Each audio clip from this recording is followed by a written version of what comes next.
everyone. Welcome to another episode of At the Boundary, a podcast from the Global and National Security Institute at the University of South Florida. I'm Jim Cardoso, Senior Director for GNSI and your host for At the Boundary.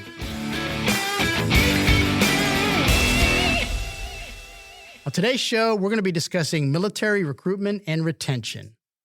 As a retired officer who had the honor of serving in the Air Force for 30 years, it's disconcerting to realize that the organization I grew up in, the Department of Defense overall, is having difficulties finding people who want to experience what I was privileged to in serving our nation. Now, in a happy coincidence, this episode has connected me again with a former colleague, Dr. Alicia Rossiter. My last Air Force assignment was as commander of the ROTC program here at the University of South Florida. We had several nursing students entering the Air Force through ROTC who went through Alicia's program, so we had shared interest in their success. She's one of our guests today. She'll be joined by our own GNSI research fellow, Dr. Guido Rossi. His recent article regarding the military recruitment crisis caught the attention of Dr. Rossiter, so it seemed natural to bring them on to discuss this unique threat to national security that gets a lot of attention in places like the Pentagon, but maybe not on Main Street America. I'm eager to hear what Guy and Alicia have to say today, but a couple of quick notes first. We're less than a month away from GNSI Tampa Summit 5, which tackles lessons the world can take away from the ongoing war in Ukraine. Emerging technologies and innovative strategies such as drone employment, information operations, social media, and battlefield medical treatment have featured prominently and will impact how combatants around the world approach future conflict. How can we expect these lessons to be applied, and how should U.S. national policy address these changes? There's no cost to attend, but registration is required and the seats are filling up. You can check out the full agenda and list of speakers on our website. We'll drop a link in the show notes as well. We also published 2 new GNSI decision briefs last week. The first tackles questions involved with Congress designating Mexican cartels as terrorist organizations. That's been a hotly debated topic in the first weeks of the Trump administration. The second decision brief is titled, Keeping Allies in the Fight, Kosovo, Afghanistan, and Iraq. We'll drop links to both of these decision briefs in the show notes. Okay, let's get going with our guest. Dr. Guy Rossi is a research fellow here at GNSI who recently wrote an article for Real Clear Defense that made some revelations about the recruitment crisis currently plaguing all branches of the U.S. military. One of the most surprising notes in Guy's article is the fact that 77% of young Americans between the ages of 17 and 24 do not meet the minimum qualifications for military service without a waiver of some sort. Dr. Alicia Rossiter is a retired U.S. Air Force Lieutenant Colonel who's now the Chief Officer of Military and Veteran Affairs, College of Nursing at USF Health. She's done inspirational research on a related topic, how military recruitment and retention is impacted by community care for and resiliency of military families. And, as I mentioned, she's a former colleague I've enjoyed reconnecting with. Guy's in the studio with us. Thanks for being here. Thank you for having me. All right. And Alicia, you're joining us virtually, getting over the flu last week. Welcome to the program. Thank you so much for having me as well. Okay. So we'll start in studio with you, Guy. Your recent article in Real Clear Defense was entitled, Restoring Military Leadership to Address the Recruiting Crisis. I know this is your line of research, but what inspired you to publish this article? Well, I have to admit that it stems a little bit from personal experience because I personally wanted to join the U.S. military, the U.S. Army specifically, for many years. And I did try, as soon as I was out of high school, I called the U.S. consulate in Italy and inquired about that. And that's when I learned that you need a green card to join. And that sort of clashed against these idea that I had also from media and from just general knowledge about the U.S. military as being open to anybody and everybody, all immigrants. Well, it turned out it wasn't true. You need a green card. Well, so how do you get a green card? Turns out it's not that easy. You have to go to the United States and you can marry and get a green card that way, or through a work sponsor. But to get a job in the United States, then you have to get a work visa, and to get a work visa, you have to have good qualifications. So, namely, maybe U.S. education. And so that's partially why I wanted to pursue a U.S. education in the first place. But flash forward to 10 years later, I'm still in search of that green card, which I haven't been able to attain just yet. And now I'm turning 34, and so I'm almost not eligible for the U.S. military anyway. But all these 10 years, I wondered why was I not eligible for the U.S. military, being a reasonably healthy person, willing to serve, with the good of the United States at heart. And it didn't make much sense to me, and it didn't make much sense to all the recruiters that I ever spoke to, who always tried to find loopholes to get me in, but simply couldn't because of U.S. law. And these was particularly senseless in the light of the recruiting challenges that the U.S. military has been experiencing for the past few years. Yeah, no, I mean, that's a great story. And you're right. I mean, the way you tie it at the end, you say, I mean, there's U.S. law, and there's probably reasons for the U.S. law, but at the same time, there's this ongoing recruiting crisis that's happening. So juxtaposed together, it seems that maybe it's, again, the old something should be done. I'm not sure what it is, but something should be done. And your article then highlights some other areas as well, and some solutions that could be done along those lines. Can I add one thing real quickly? Absolutely. Also, as a trained historian, I also tended to look at the past conflicts for the United States and what it did during those conflicts, namely World War II, when it did enlist a huge number of non-citizens. And it handsomely won that conflict, just like other conflicts. And so the present day limitations for non-citizens to serve, they make even less sense in the light of U.S. past history. Mm-hmm. Well, I will say that the U.S. Army's loss is GNSI's gain. I'm glad to have you here as one of our research fellows. We look forward to discussing research, but I also look forward to seeing other research that you're going to do. Thank you. I'm glad to be here in the time ahead. Yes, this is not a bad place to be. So absolutely, and you can contribute in different ways. So I look forward to seeing that. You discussed some of the numbers pointing to a worsening recruiting crisis, including how, the indications of an upturn in 2024 weren't exactly, not exactly accurate. Why do these figures from 2022 to 2024 concern you, and why should they concern the U.S.? So some people even dispute the existence of a recruiting crisis, pointing at the fact that the goals were met and slightly surpassed in 2024. But these goals that were set for 2022 and 2023, so the two preceding fiscal years from 2024, were not met, and actually by a long shot, despite having been even reduced from the original goals.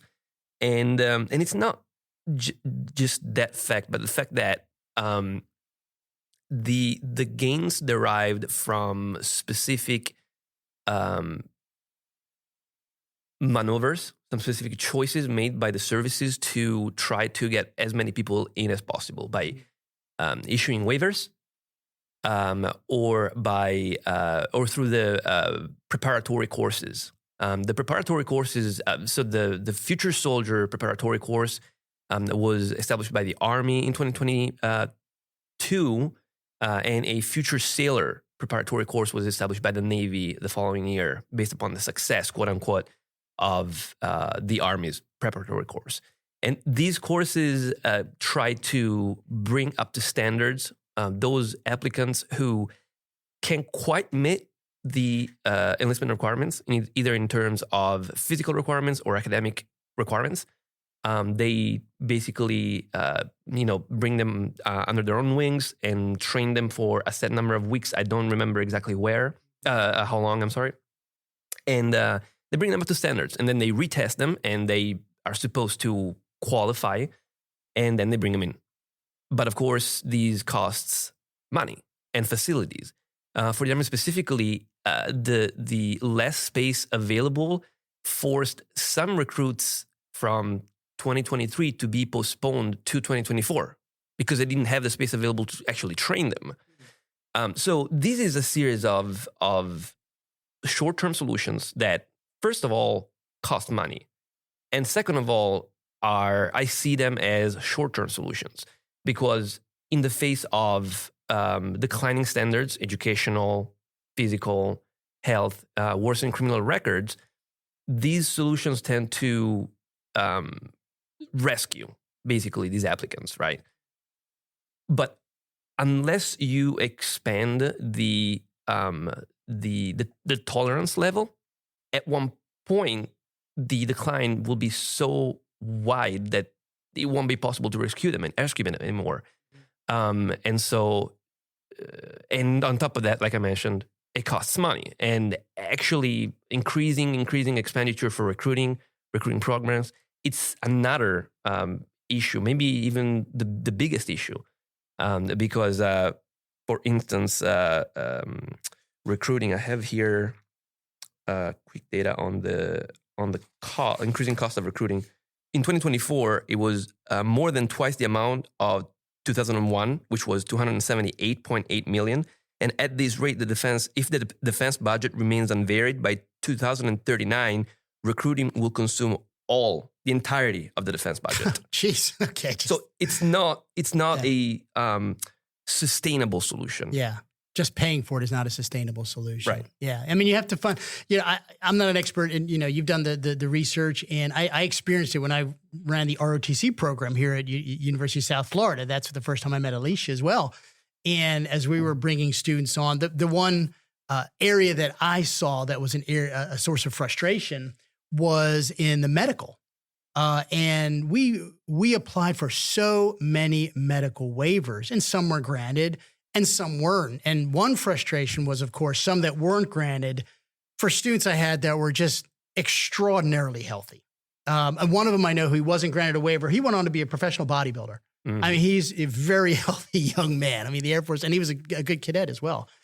But also I was struck by the fact that we're doing so many waivers. Why can't we relook at what the medical standards are to begin with? I'm not saying open up, Pandora's box, but let's look strategically. And maybe some of these things, maybe the fact that you had a rash as a child doesn't mean you have lifelong eczema and you can't serve your nation. That's some of the things we were encountering. So, as a matter of fact, I have done that with and that's good. Yeah, it's good. With the shift from the military health system GNSI, which originally basically was a computerized, very universal, very comprehensive way to check the health records of all the applicants, mm-hmm. instead of having them self-report. Because through self-reporting, applicants could gloss over certain issues that they had, or they could also be coached by the recruiters to not address some issues.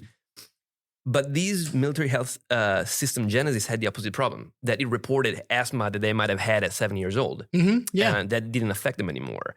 And so that created the need for a lot of waivers and a lot of backlog.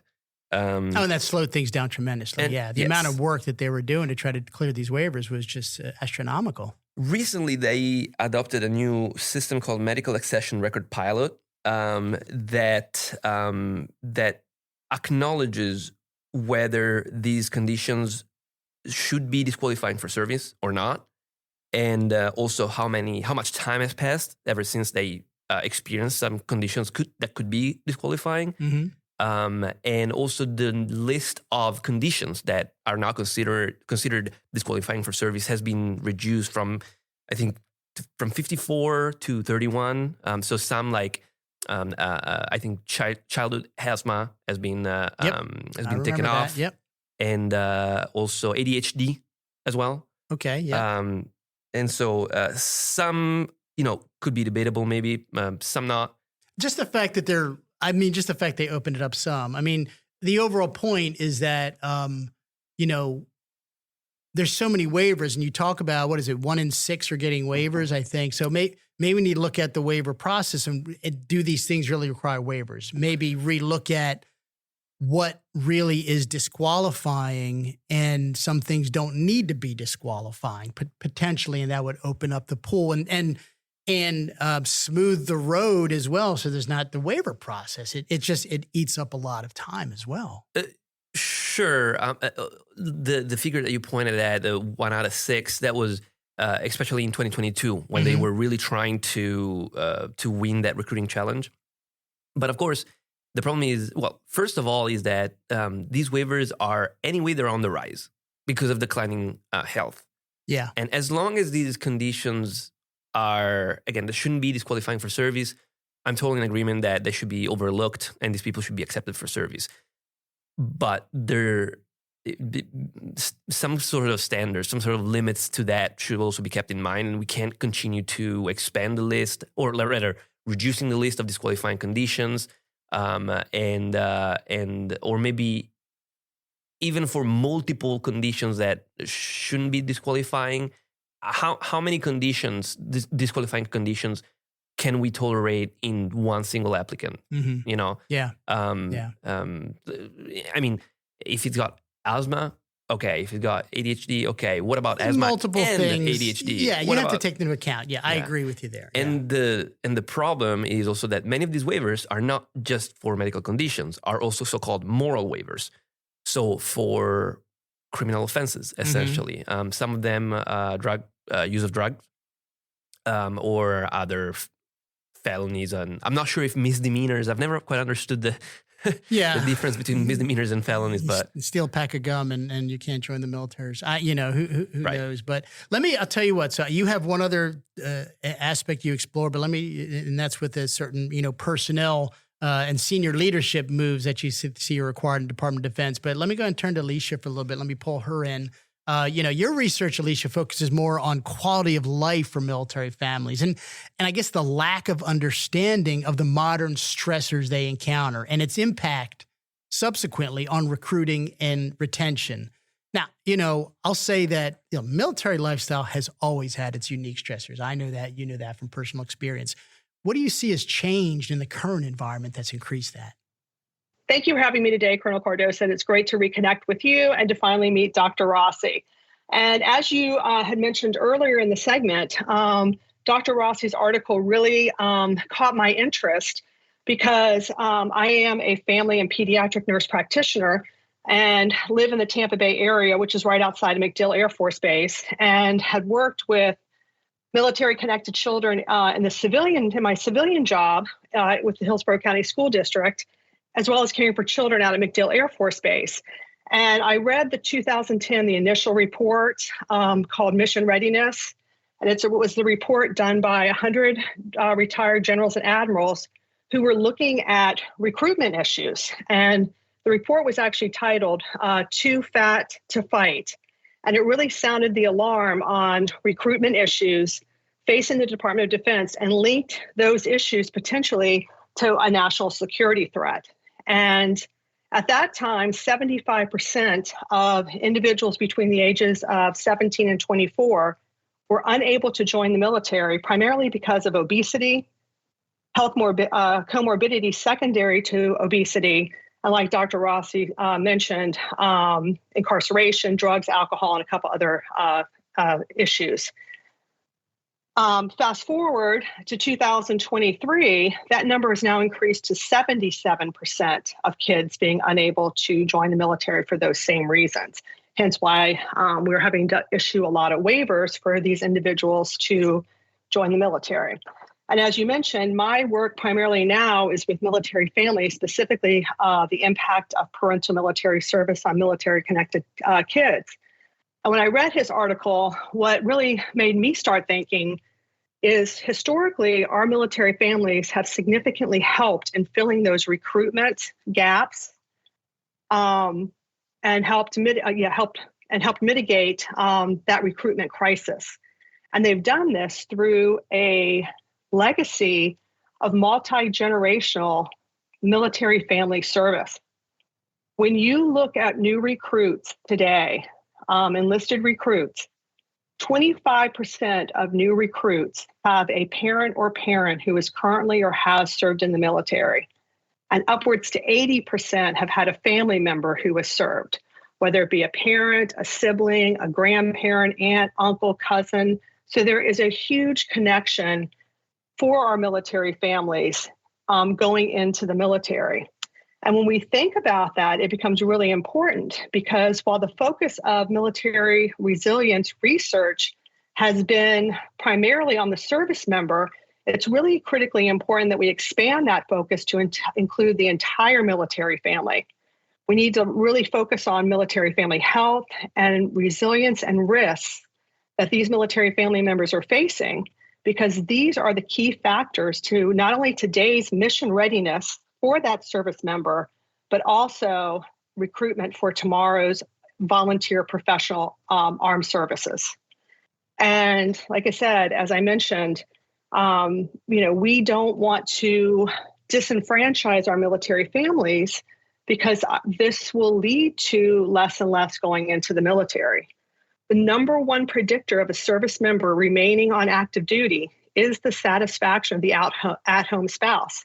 And we know a large percentage of those at-home spouses are women. There are men, but we have to take into account things like spousal employment or lack of spousal employment, which with every move of a service member, that military spouse typically has to try and find a new job. That job may be for 1 to 3 years, depending on how long that relocation cycle is.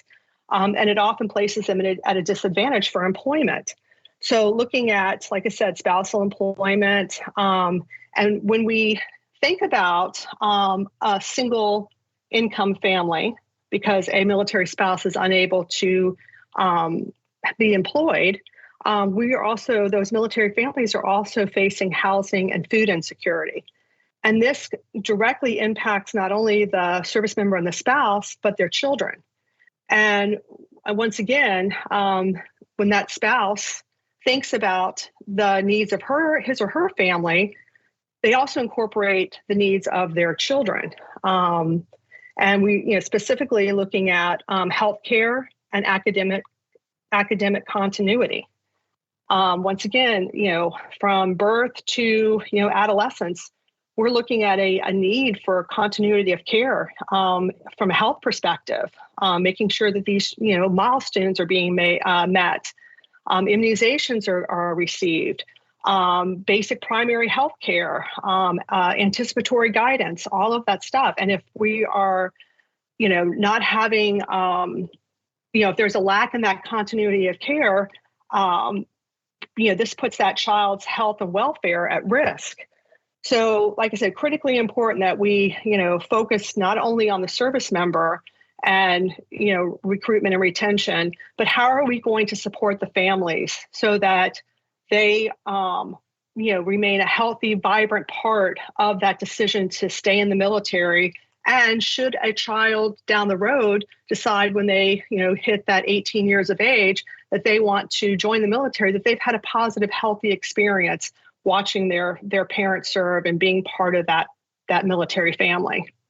So I know from a healthcare perspective, the military tends to focus on the health of the military member, so that way you can have a healthy fighting force for the nation's conflicts. But what you're saying is that it's just as important, or at least highly important, to focus on the health care and the just the well-being of the family, not because it's the right thing to do, which of course it is, but as a recruiting and retention tool as well, which can help solve a larger crisis. Do you and make sure I'm characterizing that A, and B, do you see kind of a cognizance of this in the military, that this is important in that way?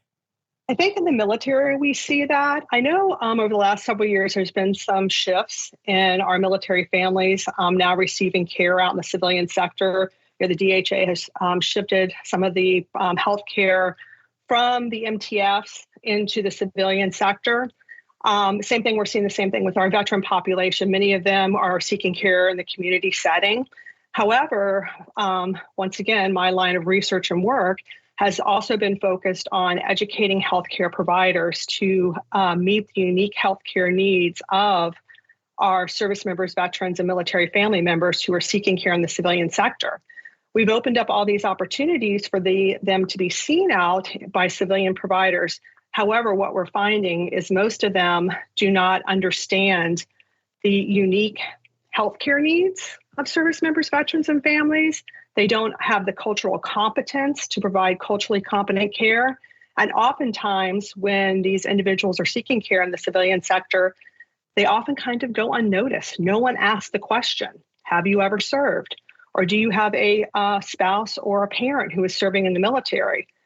Just simply asking those questions can really help a healthcare provider guide that military family members' care and address those much larger military-connected health-related issues. But do you think a healthcare provider, I'm sorry, but it just popped into my head. Do you think a healthcare provider, even knowing that members' background, and look, we live in Tampa, MacDill Air Force Base is here, so there's a healthy military population. Do you think that healthcare provider, knowing that, would be able to then do something about it, like modulate their care, adjust their approach? Can they do the things that would help them better relate to the continued building of resilience in our military families? I 100% agree that having that veteran-centric healthcare education and knowledge does really improve health outcomes in not only our service member care, but also in the care that we're giving or providing for our military families. For example, when you think about someone who comes in for a knee injury, and we treat them very differently if they are, potentially in the civilian sector sitting behind a desk all day, versus let's consider the infantry soldier that has PT every morning at 5 a.m., has to carry a rucksack that's anywhere between 50 and 70 or more pounds, and has to carry that rucksack. It's a very different. Knowing that, I would treat that patient very differently than I would someone in the civilian sector. Mm-hmm. When I would see my kids in the clinic, and they would come in and complain of things like, I can't sleep, I'm having anxiety. Sometimes just asking that probing question, what's going on with you? And I always ask, especially in my schools where I knew I had a significant number of military families, by any chance, do you have a parent who's in the military? And they would say, yes, my dad or my mom's deployed. They've been in Afghanistan for 6 months. Well, I would, once again, treat that child very differently than I would somebody who is coming in for other types of anxiety-related disorders. And once again, how you chart things in a patient's chart, when that child becomes 18 years of age and decides they want to go into the military, those records are pulled. Mm-hmm. So knowing how to navigate some of these healthcare issues and the context in which those healthcare issues present is extremely helpful in caring for our military families. Is there a way of educating healthcare professionals so they can do that better? I know when I was the RTC commander and, we had these cadets that were looking at waivers, we usually told them to get more than one opinion, especially when the first opinion didn't jive with what they were looking to do. And they could usually, talk to their peers who've had success, and their peer could say, well, hey, I went to Dr. Schmidlap, and Dr. Schmidlap seems to understand the process. And so they can diagnose and they can, look at the types of treatment necessary that'll make you more competitive for that waiver. So some would know and some wouldn't. How do we educate more of them so they can at least understand what the needs of the service are and at least factor that into their care? I think, if anything, 20 years of war has really opened up the eyes of the healthcare profession. Looking at, from the medical side, oftentimes our interns and residents, medical students, interns and residents, all do rotations through the VA. Once again, working with veterans, learning how to provide that culturally competent care to our service members and veterans. Many colleges of nursing around the country have started programs. I know the University of Colorado has a master's and a doctoral program focused on veteran health care. Our own College of Nursing here at USF, we have a course, Introduction to Military and Veteran Health, that is open to not only our nursing students, but to all students across campus. And it's really focused on military cultural competence. We talk about what does it mean to be a service member? What does it mean to be a veteran? We talk about, the different branches of the service and their unique, missions and visions. And then we go into the military family. We talk about women veterans. We talk about physical wounds of war, psychological wounds of war, and military sexual trauma. And every student, I've had probably close to 1,500 nursing students over the past 10 years that have taken this course. And each one of them has said it has really expanded not only how they're going to, sometimes they don't even know they're patients or veterans because they never even thought to ask the question, but it also gives them a foundation on how to answer that question, how to comfortably answer that question. And if they don't know exactly how to provide that care, at least they know what resources are available within the military community, the VA community, and within the veteran service organizations, not only within the Tampa Bay area, but around the country. So more and more universities are offering courses. I just spoke to someone in the Dallas area that in his public health program, they now have a veteran health course specialty. So, we're seeing a lot of these programs and courses pop up across the country in the different healthcare disciplines. Well, that's good, and so you'll probably see the impacts of that. And maybe that's one of those things that you started, you work on the apples on the tree, instead of the ones that fell to the ground. And as these these students graduate and go out into the healthcare, their healthcare professions, that'll continue to spread that more and more. So there's a better sense of some of the unique needs of the military professional, the veteran, and the military family as well. We spent a lot of time talking about the health side of it, and that's important. No question about that. Before we're sort of starting to wrap up here. So before we do, I do want to turn to some of the personnel side. And Guy, a big part of your article was the emphasis on the criticality of the Undersecretary of Defense for Personnel and Readiness, which we'll see, OUSD PNR. I know it's a lot of letters there, but just I don't want to say Undersecretary of Readiness and Personnel and Readiness. See, I can't even say it more than twice without screwing it up. But you talk about them as a key part of solving the recruiting crisis. This is a position most Americans, and I would say even a lot of people in the Department of Defense, are not that familiar with. What's so critical about OUSD PNR? Well, it's really hard to summarize it, but essentially they oversee the entire human aspect of the U.S. military, all the branches, all the reserve components, and their families as well, their healthcare. They set the personnel policy, recruiting, even the legislation that, or rather, they set the enlistment requirements. What's tolerated, what's accepted, what's not accepted, like I said, welfare, so all of that, basically. And so they are also responsible for coordinating the recruiting efforts, where to focus these recruiting efforts. And essentially, they are also the ones that should be responsible for addressing the recruiting crisis. But one problem that I see is that ever since 2006, there hasn't really been a lengthy tenure of an actual undersecretary, because ever since 2016 there have been several undersecretaries, but they have all been acting. So they are not. There are civil servants who are not responsible for the policy. They only enact whatever the executive, through the Secretary of Defense, requires them to do. They don't really have a responsibility for if the recruiting effort, in this case, is going. And so all the policies that have been either pursued or not pursued, they haven't really impacted on their job, and they haven't really been evaluated on their performance. And so they have either just uncritically applied whatever the executive have told them to do, and they have not revised and because they don't have the authority to revise other, nor the responsibility to make sure it's done right. Ultimately, yeah. So for instance, they haven't taken a firm stance on some things that would really, I think, benefit the recruiting effort. For instance, clarifying what is the social media policy for all the branches.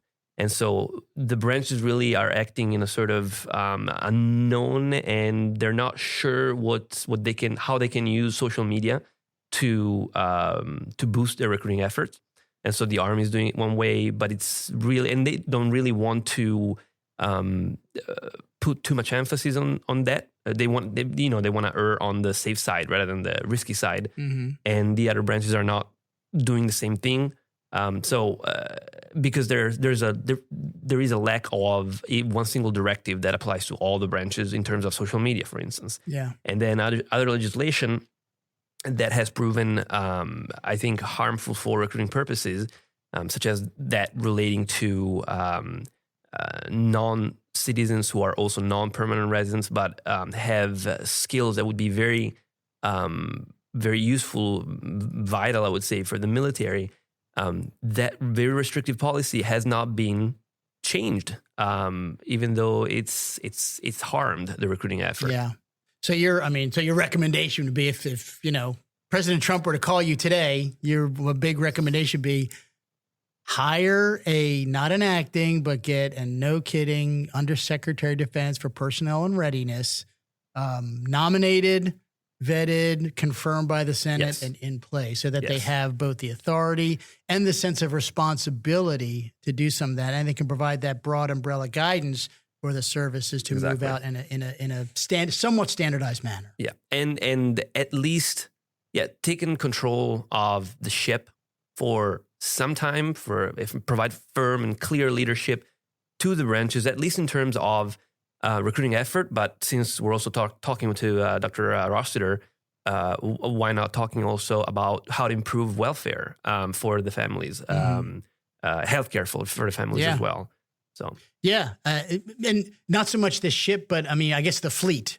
So the Army is going to be the Navy, and they have to have a level of independence, but at the same time, there needs an overall guidance and an understanding of where we're trying to go as a Department of Defense. So we'll see. We have a new administration. We have a new Secretary of Defense. I guess we'll see if that makes any difference in the days ahead. So whereas we're wrapping up, kind of coming to the end of our time, I want to go ahead and give the mic to each of you one last time, just for any final thoughts. Guy, well, if you've said all you have to say, that's fine. But if you have anything that you want to discuss briefly before we head out, now's your time. I think there's lots to say. Maybe we'll need to do a future second part to this episode. But one thing is that I wouldn't, if I were a person of authority in the DoD or in the Office of the Undersecretary of Defense, Personnel and Readiness, I wouldn't,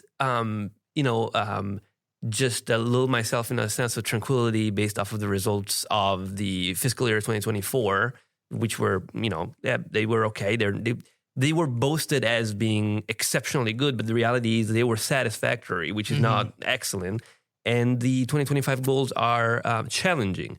I would keep in mind that, these trends that we have underlined, the declining education, the worsening criminal records, the declining health of young Americans are much like also just simply the shrinking pool of the demographic, because the U.S. society is aging and this is only continuing to get worse.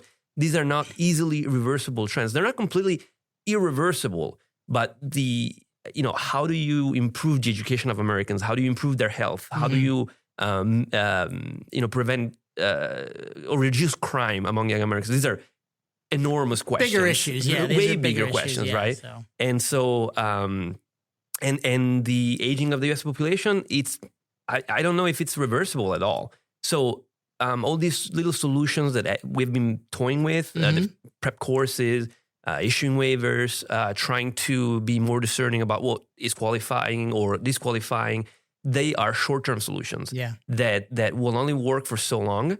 And that meanwhile they're costing money, which also, as we've seen, it's not very sustainable in the long term. So the only way to counteract all these, it's either we reassess what the goals and worldwide commitments of the U.S. military are, and we reduce them so that they require less manpower, and so we're not going to need as many people as we need.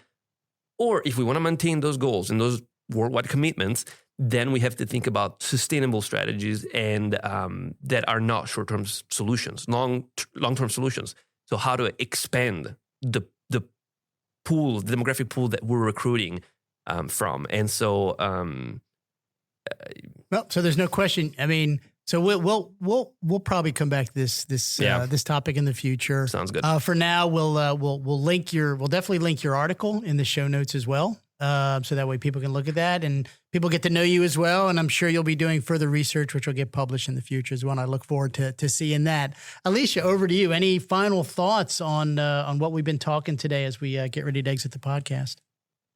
So sure. I think, I know the overarching focus of this was recruitment, but I think when we think about recruitment, retention and recruitment are interconnected. The more service members that we retain, the less we have to recruit. And this is really important. Going back to the earlier conversation about the Department of Defense budget, we spend anywhere from hundreds of thousands of dollars to millions of dollars educating and training our service members. It's really dependent on whatever their AFSC or MOS is. But, we spend a lot of money. A lot of the Department of Defense budget is focused on training of our soldier, sailor, airman, Marine, and Guardians. And when you think about this, it's critically important because, as I mentioned earlier, the number one predictor of someone staying in the military is the satisfaction of the at-home spouse. So I think we need to really start to focus more on the military family, especially when you think that 50% of those who serve in the active duty, reserve, and National Guard are married, and approximately 40% have children. We have got to take a more holistic, comprehensive view of the military family. We can no longer silo them and address each member of the family's needs separately. We really need to look at those wraparound services and supports to be able to address the needs of the entire military family, as it pertains to supports during deployment and relocation cycles, spousal employment, school accessibility for our military connected children, and collectively healthcare access and continuity for the entire military family. Yeah, I look forward to seeing if in the future, there's discussion about the recruiting crisis, and I like how you link recruiting and retention. I do look forward to see if we see any adjustments in how some of the services and capabilities provided to military families, and see if some of the things you're talking about right now do start to seep into the Department of Defense's policies to then acknowledge and then address the recruiting crisis. We'll see. We'll see if they're listening, and we'll see if these things start to come around and recruiting starts to go up. So. But I just want to say first in the studio, Dr. Guido Rossi from GNSI, Research Fellow. Thanks for joining us today. It was a pleasure. Thank you. And Alicia, thank you as well for joining us from the USF College of Nursing. Great to hear from you again. Great to link back up with you again. Look forward to talking more with you in the future. Thank you very much. I want to thank Drs. Guido Rossi and Alicia Rossiter for joining us on this episode of At the Boundary. Their spotlight on military recruitment and retention and the threat it poses to national security is a stark warning to our civilian and military leaders. It's been a pleasure having them both here today. Next week on At the Boundary, we'll have on the show retired Marine Corps Colonel Seth Folsom. His 28-year career in the Corps led him to Iraq and Afghanistan during some of the most tumultuous years in those countries. He's the author of a new book, published this month by the U.S. Naval Institute Press, called Nothing Here Worth Dying For, Task Force Line in Iraq. Our executive director here at GNSI, retired Marine Corps General Frank McKenzie, is a fan of the book and commented on it.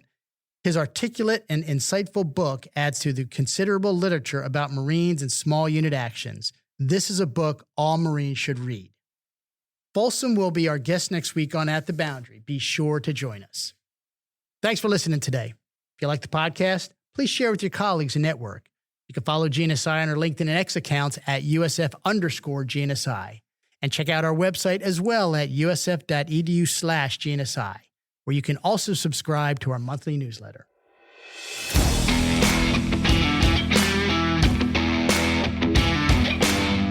That's going to wrap up this episode of At the Boundary.